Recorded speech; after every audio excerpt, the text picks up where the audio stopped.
Today we visit one of the most iconic and recognizable landscapes in all of the Netherlands and talk about what gardening would have looked like back then. You won't want to miss it, so stay tuned as we garden smart in Europe.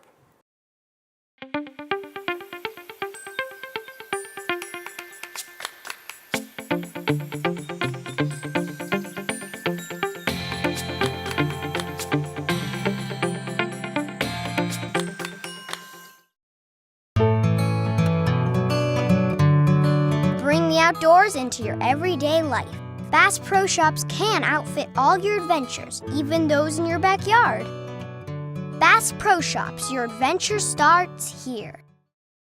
DRAM has been providing gardeners with professional equipment for over 75 years. DRAM products feature 9 water patterns and are designed to nurture your plants with a shower of rain. DRAM for lawn and garden, available at garden centers near you.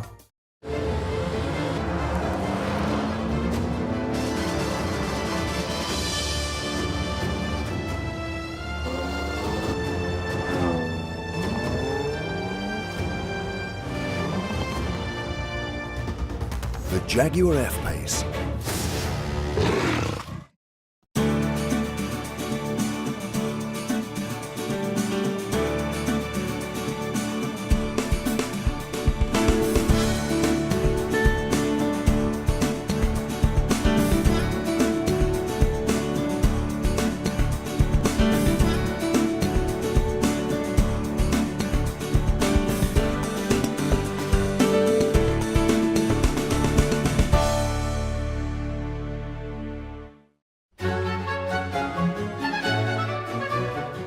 The famous windmills of Kinderdjik rise above the polder landscapes of Albastrouard, their mighty sails proudly facing the wind. Still, these historical giants are just a small part of an enormous joint venture of people, nature, and technology. 1,000 years ago, this whole area was one big peat bog, trapped between raging rivers and the fury of the sea. Today we visit Kinderdjik. You step right into the middle of Dutch history. Everything here lies below sea level. So to keep their feet dry, they've been cooperating with the wind and water for centuries. The windmills and waterways tell the tale of the Low Countries. Travel back in time and experience the story of windmills, water, and the willpower of Kinderdjik.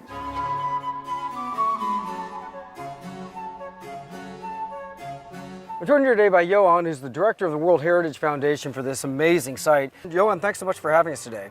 Thank you. Thank you for being here today.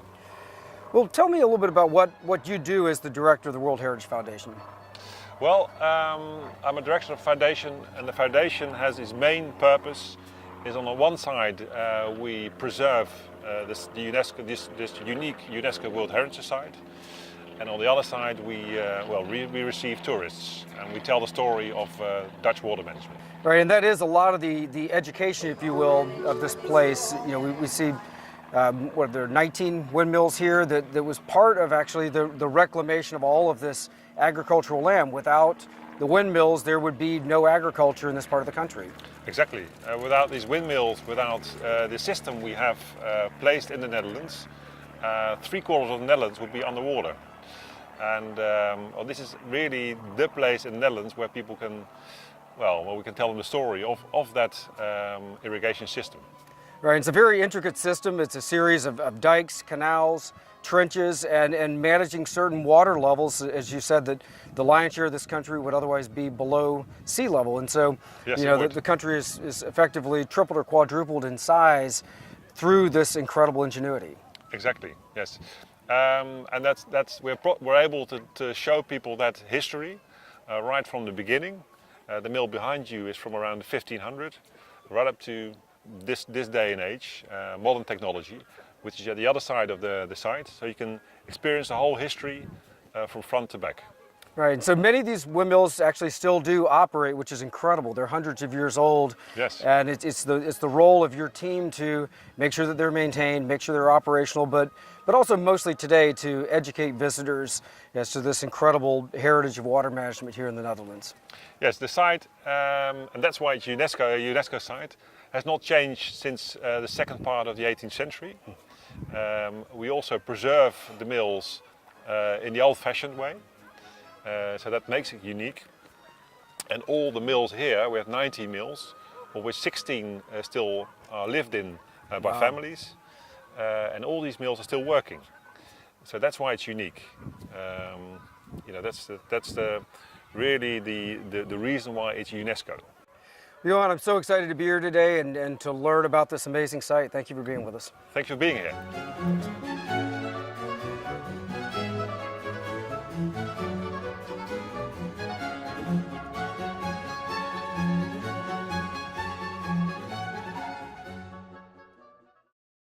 Paul is one of the millers that takes care of these beautiful machines every single day. This is your occupation, right? Yeah, that's my occupation. So I'm working here to have this windmill in function, in operation. Talk us through the day-to-day operation of a windmill. What do you do? Usually when I start in the morning, I will look first outside what's the condition of the weather. Today we have very nice weather, sunshine. Could be different. Important, of course, is what's the wind doing today? From which direction is the wind coming? That's the direction I have to rotate the windmill into. And what's the force of the windmill? Can I use the windmill today with this wind? Do I need all the cover, the cloth on the sails, or can I do without it? And then I start operating the windmill, doing the work, put it in operation. So that's the first, sometimes half an hour, full hour of hard work. Wow. And then take a rest.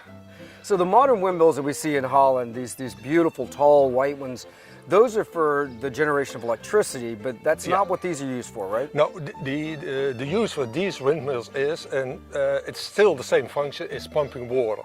That was needed already centuries ago to keep this area useful for farming, for living. We are below, 10 feet below the levels of the river, so we have to remove the excess water, and that's a lot because it's raining a lot. All the excess water must be removed from this area. We have to pump it up, and the original power we had at hand only was the wind.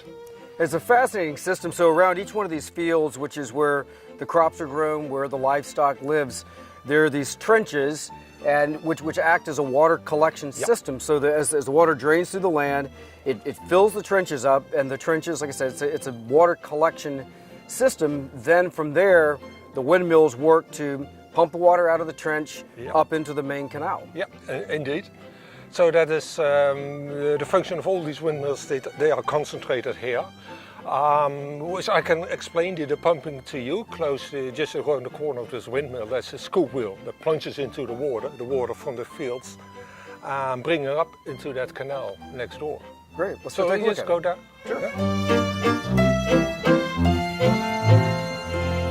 Okay, this is the place, the wheel that you can see behind you. That's the scoop wheel. That's the wheel that can be operated by the wings, the sails of the windmill. So the movement of the sails goes down to this wheel. That wheel can over there plunge into the water. There's a tunnel underneath the windmill. It plunges into the water, brings it forwards, brings it upwards, and at the other side it pushes it out into this outlet, and then the water flows to the canal. And that's the entire job of the mill, of the windmiller. Yeah, so every time the windmill's turning, the scoop wheel is also moving, right? At the time, if we say, okay, we have reached the lower level of the water in the fields, we cannot go further down because the farmers need some water for the plants, we stop. Either we stop the entire windmill or we disconnect the wheels, that the sails will just continue turning, but let the wheels standing as is. It's a brilliant system, very sustainable. Yeah. It's great. Yeah.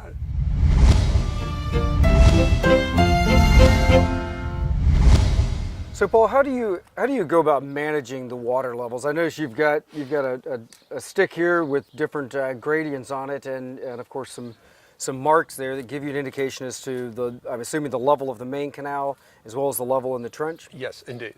For the miller here, it's very important to look at the lower level. So it should be fixed within a few centimeters, less than 1 inch.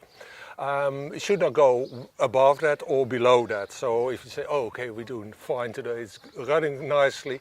If levels have been set, we have to stop the pumping. We can go, let the sails go, but the pumping should be stopped. We are here about 2 meters below sea level. Not very much, but it's low. We are 2 or 3 meters, 10 feet below the river level. It's all indicated with the different colors on this scale. But we look only to the centimeters at the lower level because that's important for us. Right, and the farmer wants a very specific water level as well, right? So that the roots of the crops don't get too wet or they don't get too dry. Yes, that's important for the farmers, but also for the town over there. The houses should be water there, but not too low, too high, because then the foundations will rot or not if you take out the water or bring in too much water. They have good interest in optimal water levels. Right. Despite all the weather changes that you can have here. Okay. Yeah. So I see the red mark up there. I'm assuming that would be a not great situation. It indicates not here, make sure, because if the water level would have got so high here, this place it would be flooded away and all the windmills would have disappeared. It happened in the river 60 years ago, 1953, when there was a major disaster in Zeeland, which is 50 miles south of here. The sea came in, it flooded many areas and many people were killed at that time. It came into the rivers as well from the sea to the red level. Only the protecting dikes that we have around this area, they are just higher than the entire pole. They were just 2 feet margins, keeping this area dry. But the difference was not large. Yeah. So we still indicate, okay, that is a level we have to take into account even here. Yeah, it really underscores how important this whole hydraulic system is and how important these windmills are, because otherwise life would not be possible here. True, mainly the history, because nowadays, but it was already for more than a century, we have additional pumping machines that do not depend on the wind force.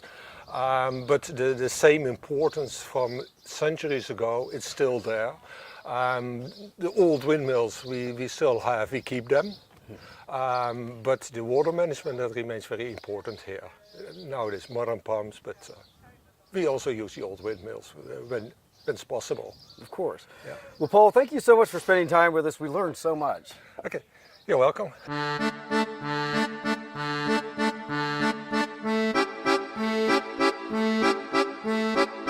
I'm here now with Art, who's a 9th generation miller, and while the mills are not used the same way that they were hundreds of years ago, there are still many responsibilities that you have on a daily basis for the upkeep of these beautiful machines. And we're here at a display garden now that shows us what that life would have been like many years ago. And I'd like for you to talk us through that. Let's start with the home life.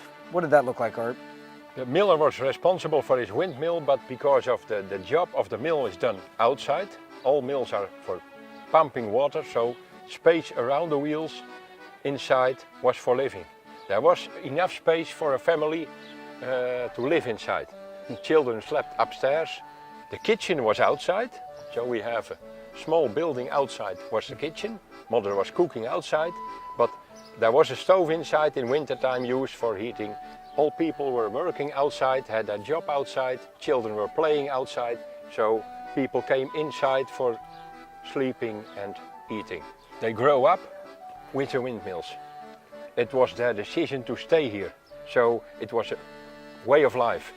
From history, they felt inside by their heart to stay here, and it was the job of their life to operate windmills, to use wind power, to use power of nature, to get the water away, to be safe here. Sometimes it was very dangerous. This area is 33 times flooded, but they stay here, repair the dikes, repair the windmills, repair the farms, and pump the excess water again away and stay here. They were fishermen, hunters. In the summertime they worked in the fields around for the farmers, so it was a way of life they wouldn't give up. Sure, so the land that surrounded the mill was very important too. These were not just ornamental gardens, these were the places where they produced most all the food that was consumed by the family, and of course the livestock. All of this fit into a very small space, and they were truly homesteaders. Yeah, indeed, indeed. So we're in the garden now. This is a wonderful example of what a traditional miller's garden would have looked like. Indeed, it belongs to the windmill. Every windmill has a vegetable garden in the surrounding for the food of the miller family. Cabbage and potatoes and strawberries and so on, and fruit trees around. So a lot of things we need for food, we had it in our own garden, in our own surrounding. The intent of this space was to try to produce as many things to sustain the family life as possible. And it's a very clever use of space. We see the willows that surround the garden. They act not only as a windbreak, but those canes can be harvested. We see that in the construction of fences, and then used as part of the construction material for the barns. And an incredible diversity that's packed into a very, very small space. And also we see the animal husbandry. Talk to me about the livestock component. We have some chicken here for the eggs. We have some goats for the milk, and they are eating the grass around the meadow, so they are very important for our life. Also, there would be times of year where the miller would go fishing, and that was a very profitable endeavor for them. We see some really clever fishing traps that the miller would have built, out of the same willow branches, and that was a very important part of their life as well. Yeah, but it was a very important way of life, because it happened often that in autumn we catch so much eel that we earned more money with fishing than we earned with operating the windmill. Wow. Every miller was a fisherman. Huh. Well, it's a very industrious people. You just see a very clever use of space, and just an ingenious way of taking a very small plot of land and getting the most out of it they possibly could. Art, thank you so much for showing this. We really appreciate it. You're welcome.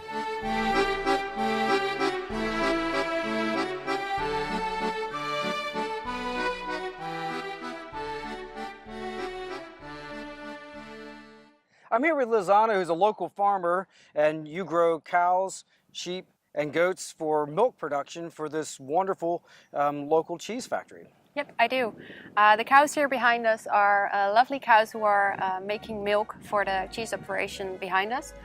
It's very important to have them, and the water management is a big part of everything we do here, because if there was no water management, there would be no cows and everything would have been flooded. A very important thing is that we would like to have organic cows, because we only produce cheese from organic cows that are kept in local farms here. And with every kind of agriculture in the Netherlands, that water level is so important. If it's too low, then of course everything dries out. You don't have happy grass. Your cows are very sad. If the water level gets too high, then there's not enough air in the soil to have healthy roots, and you have the same problem. The grass dies. Once again, it becomes impossible to actually have happy organic cows. Exactly, that's very important, because we want to have happy cows to have very good cheese. So we have to manage the water level all the time. When it's flooded, they cannot be outside, and that's what they love, because in spring they go outside like dancing, because they're so happy to go outside again. Also, we have to take care of a lot of goose, who you see behind us. They eat all the new grass, so we have to take care of that too, to make sure that the grass is very healthy and good to use for the cows that are living over here. So part of your job is chasing off all the geese? Yeah. That's wonderful.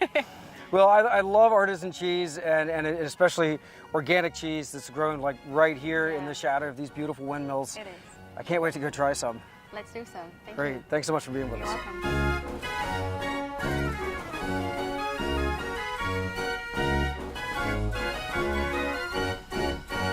It seems like gardening is just in the DNA of the Dutch. We see, all the homes that we've driven past in Holland, where there's so much attention that's put into their garden, and it's just something that seems to be in their DNA. And we understand from some of your colleagues, Cor, that you are the finest gardener of all the millers. Okay. And so we wanted to come by and look at your garden, and it looks wonderful. Talk to us about this place. Well, you mean the place I had long ago, the garden, which is gone now.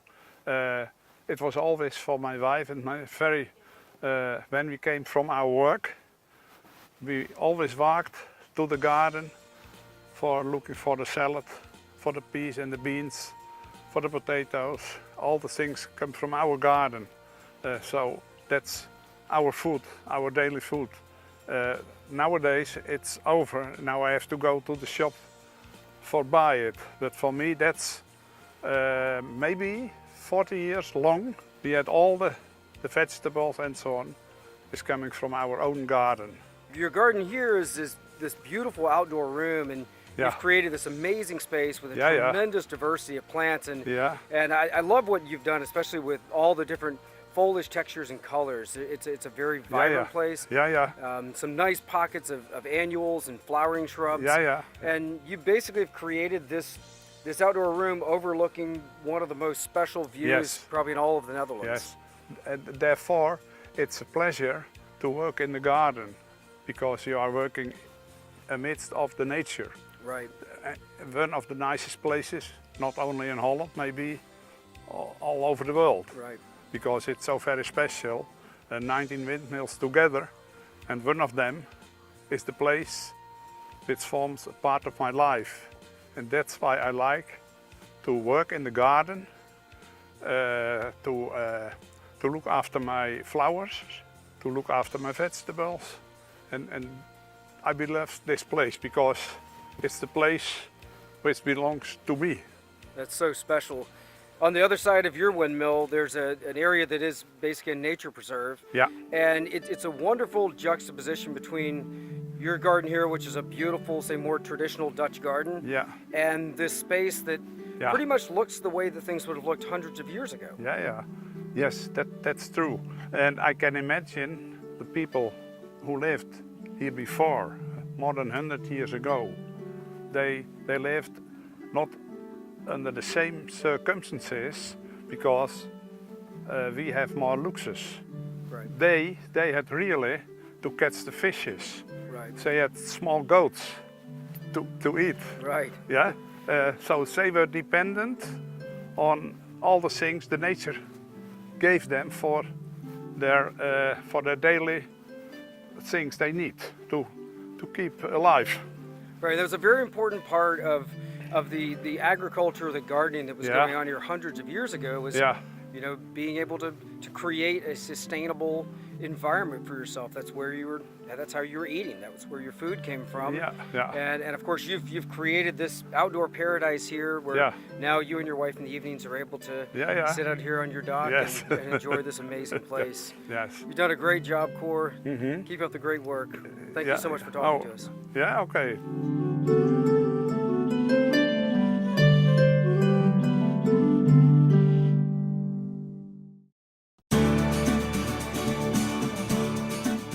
Each week we travel the country north to south, east to west, visiting some of the most exciting gardens, as well as talking to industry horticulturalists about design principles, new plants, and also how you can be most successful with your home gardens. We also love answering your gardening questions, so visit us on the web at GardenSMART.com.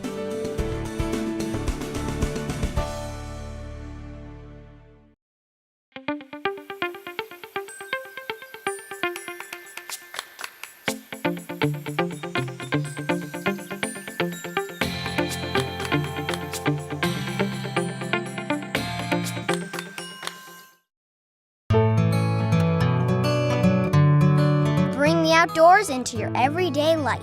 Bass Pro Shops can outfit all your adventures, even those in your backyard. Bass Pro Shops, your adventure starts here. DRAM has been providing gardeners with professional equipment for over 75 years. DRAM products feature 9 water patterns and are designed to nurture your plants with a shower of rain. DRAM for lawn and garden, available at garden centers near you.